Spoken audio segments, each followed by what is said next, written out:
नमस्कार दोस्तों, मैं आपका अपना प्यारा देसी एक बार फिर से हाजिर हूँ आपके सामने एक नया वीडियो लेकर।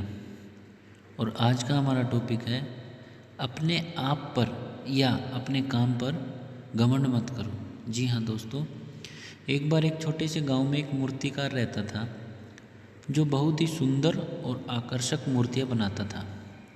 लेकिन अब वो आदमी थोड़ा बूढ़ा हो गया था। उस आदमी ने सोचा कि क्यों ना अब मैं अपने बेटे को मूर्तियाँ बनाना सिखा दूँ, तो मेरा बेटा भी इस गांव में मशहूर हो जाएगा। आदमी ने जब अपने बेटे से इस बारे में बात की तब बेटा भी मान गया।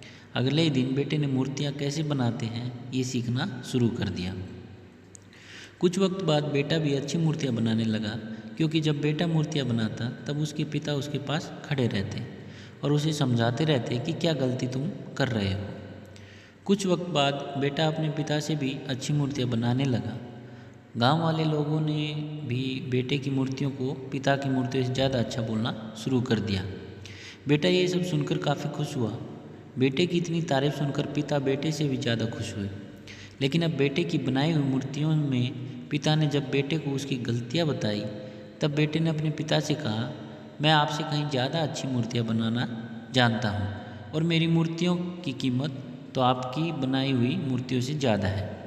अब आपको मुझे सलाह देने की कोई ज़रूरत नहीं। बेटे की ये बात सुनकर पिता चुप हो गए और वहाँ से चले गए। फिर कुछ दिन बाद बेटे ने अपने पिता से कहा कि मुझे लगता है कि मेरी बनाई हुई मूर्तियों की कीमत उतनी नहीं होनी चाहिए जितनी अभी है।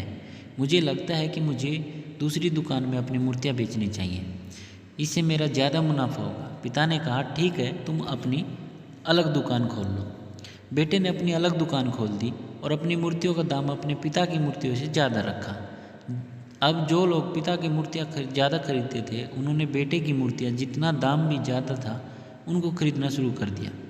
बेटा बहुत खुश था कि मैं अपने पिता से ज़्यादा अच्छा मूर्तिकार बन गया। कुछ वक्त तक तो सब कुछ ऐसे ही चलता रहा, लेकिन कुछ वक्त बाद लोगों ने बेटे की मूर्तियों को देखना भी बंद कर दिया।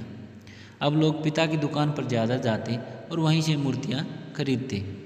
बेटे ने अपनी मूर्तियों को और अच्छे से बनाने की कोशिश की ताकि लोगों को उसकी बनाई हुई मूर्तियाँ पसंद आएं, लेकिन कोई फ़ायदा नहीं हुआ।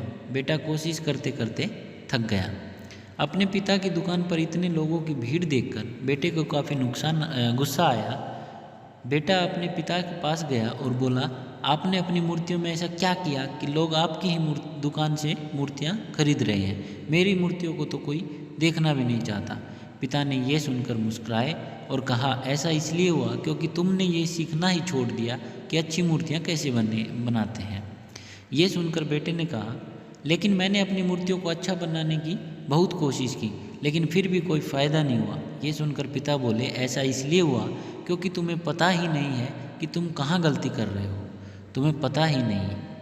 मैं तुम्हें जैसा मूर्तिकार बनाना चाहता था वैसे तुम बने ही नहीं, बल्कि थोड़ी सी तारीफ लोगों से सुन लेने पर तुम्हारे अंदर इतना घमंड आ गया कि तुमने अच्छी मूर्ति बनाना सीखा ही नहीं। तुम थोड़े में ही इतना ज़्यादा खुश हो गए। ये सुनकर बेटे को अपनी गलती का एहसास हुआ। बेटा अपने पिता के पास वापस लौट आया और अच्छी मूर्ति कैसे बनाते ये सीखना उसने फिर से शुरू कर दिया। दोस्तों, हम जो भी काम करते हैं हमें उस काम को हमेशा सीखते रहना चाहिए।